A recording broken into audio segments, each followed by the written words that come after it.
Vida no Campo, capítulo 2. Evitando conflitos trabalhistas. Saída para a liberdade das zonas rurais.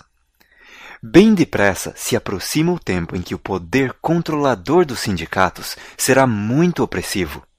Repetidas vezes, o Senhor tem dado instruções de que o nosso povo deve tirar suas famílias das cidades para o campo, onde poderão cultivar seu próprio mantimento, pois no futuro o problema de comprar e vender será bem sério. Devemos começar agora a atender às instruções que frequentemente nos têm sido dadas. Sair das cidades para as zonas rurais, onde as casas não são aglomeradas e onde estareis livres da interferência dos inimigos. Evitar lutas partidárias. Os homens têm se aliado para se oporem ao Senhor dos Exércitos. Essas alianças continuarão até que Cristo deixe seu lugar de intercessão diante do trono da graça e ponha as vestes de vingança. Em cada cidade, há agentes satânicos organizando ativamente em partidos os que se opõem à lei de Deus. Professos santos e descrentes confessos tomam posição ao lado desses partidos. Não é este o tempo de o povo de Deus mostrar-se medroso. Não nos podemos permitir estar fora da guarda um só momento. Dificuldades trabalhistas à frente.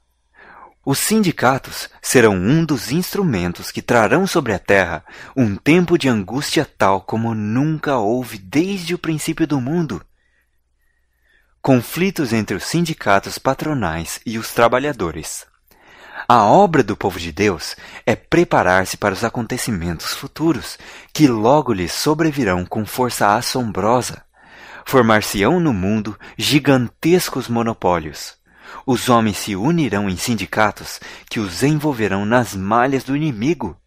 Alguns homens combinarão segurar todos os meios que se possam obter em certos ramos de negócio. Formar-se-ão sindicatos, e os que a eles se recusam unir serão homens marcados. Preparando-se para o acontecimento. Os sindicatos e confederações do mundo são uma armadilha. Conservai-vos fora e longe deles, irmãos. Nada tenhais a ver com eles. Por causa dessas uniões e confederações, logo será muito difícil nossas instituições levarem avante seu trabalho nas cidades. Minha advertência é: conservai-vos fora das cidades. Não edifiqueis casa de saúde nas cidades. Educai nosso povo a sair das cidades para o campo, onde possam obter um pequeno pedaço de terra e fazer um lar para si e para seus filhos. Nossos restaurantes devem estar nas cidades, pois de outra maneira, os obreiros desses restaurantes não poderiam alcançar o povo e ensinar-lhes os princípios do viver sadio. E no presente, temos de ocupar casas de culto nas cidades. Mas dentro em breve haverá tal luta e confusão nas cidades, que os que as quiserem abandonar não o poderão fazer. Devemos estar preparando-nos para esses acontecimentos. Essa é a luz que me é dada. Para preservar nossa individualidade. Durante anos me foi ministrada revelação especial acerca de nosso dever de não centralizar nossa obra nas cidades.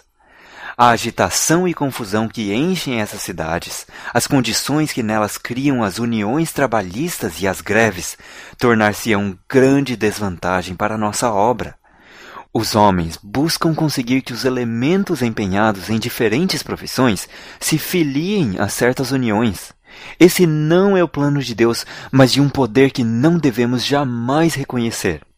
A palavra de Deus está se cumprindo. Os ímpios estão se ajuntando em molhos, prontos para serem queimados. Devemos empregar agora toda a capacidade que nos foi confiada no sentido de transmitir para o mundo a grande mensagem de advertência. Nessa obra, cumpre-nos preservar a individualidade. Não nos devemos associar a sociedades secretas, nem a sindicatos trabalhistas. Devemos permanecer livres perante Deus, à espera constante de instruções de Cristo. Todos os nossos atos deverão ser exercidos com a convicção da importância da obra a ser feita para Deus. Desrespeito ao Decálogo. Essas uniões são um dos sinais dos últimos dias. Os homens estão se unindo em feixes, prontos a ser queimados.